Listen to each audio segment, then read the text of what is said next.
Sarah Mitchell died 3 weeks ago, but nobody knows it yet, not even Sarah. It began the night she moved into apartment 413 on Ashwood Street. The landlord had been oddly eager to rent it, practically begging her to sign the lease. Red flag number 1. But Sarah was desperate, broke, and out of options. So se signev. The first night, she woke at 3:17 a.m. to the sound of her own screaming. But here's what made her blood run cold. She was still asleep. Sarah watched herself from the corner of the room, her body thrashing in bed, mouth wide open in a silent shriek. Then, like a rubber band snapping back, she slammed back into her own body, gasping for air. A nightmare.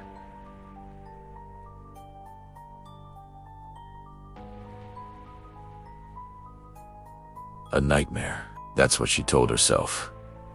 But it happened again. And again. Every night at exactly 3:17 a.m., Sarah would separate from her body, floating in that corner, watching herself suffer. And each time, she noticed something new. Something impossible. There was someone else in the corner with her. A shadow. Breathing. By week 2, Sarah had stopped going to work, stopped answering calls. Her reflection in the mirror looked wrong, like it was moving a fraction of a second too late. Her apartment felt colder, even when the heat was blasting. And the shadow in the corner, it was there, even when she was awake now.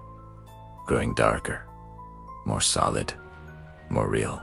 Her sister Emma finally broke down the door on day 17, worried sick. She found Sarah huddled in the bathtub, fully clothed, muttering the same words over and over. "It's not me. It's not me. It's not me." Emma dragged her to the hospital. The doctors ran tests. Everything came back normal. They prescribed sleeping pills and sent her home. But Emma saw something the doctors didn't. When Sarah walked past mirrors, her reflection smiled. But Sarah wasn't smiling. That night, 3:17 a.m., arrived like a death sentence. Sarah's eyes opened, but this time she didn't leave her body. This time, the shadow left the corner and stood at the foot of her bed, and for the first time, she saw it clearly.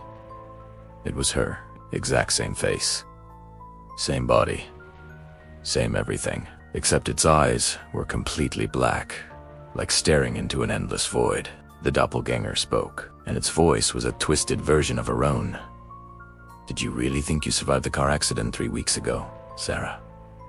Sarah's breath stopped, the one where she'd swerved to avoid something on the road and hit the barrier. She'd walked away without a scratch. The EMTs called it a miracle. "You died on impact," the shadow continued, moving closer. "I am the spirit of fear, and I've been wearing you like a coat, living your life, tasting your world, and now that I'm strong enough, I don't need you anymore." Sarah tried to scream, but no sound came out. She tried to run, but her legs wouldn't move. The entity reached out with her own hand and touched her forehead. Memories flooded back. The accident, the moment of impact, the sensation of leaving her body, and then ... dotness.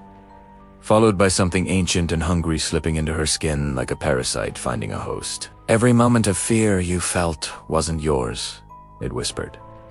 "It was me, feeding, growing, stronger, learning how to be human. And you know the best part. Your sister can't tell the difference.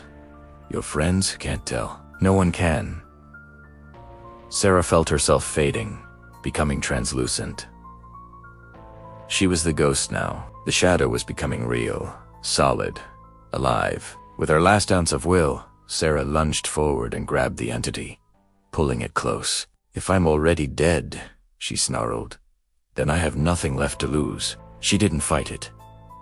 She didn't run. Instead, she pulled the shadow closer, absorbing it back into herself. If this thing wanted to be human so badly, then it would learn the most human thing of all. Even the dead can choose to fight back. The room exploded with light. When Emma checked on Sarah the next morning, she found her sister sitting calmly at the kitchen table, drinking coffee. Sarah smiled at her. A real smile this time. "I'm feeling much better," Sarah said. Emma hugged her, relieved. She didn't notice that Sarah's eyes, just for a moment, flickered to solid black, before returning to normal. Because Sarah had won, she'd taken her body back from the spirit of fear. Or had the spirit of fear finally learned to pretend perfectly? Some questions are better left unanswered, especially when the answer's staring back at you from the mirror, wearing your own face, smiling just a little too wide.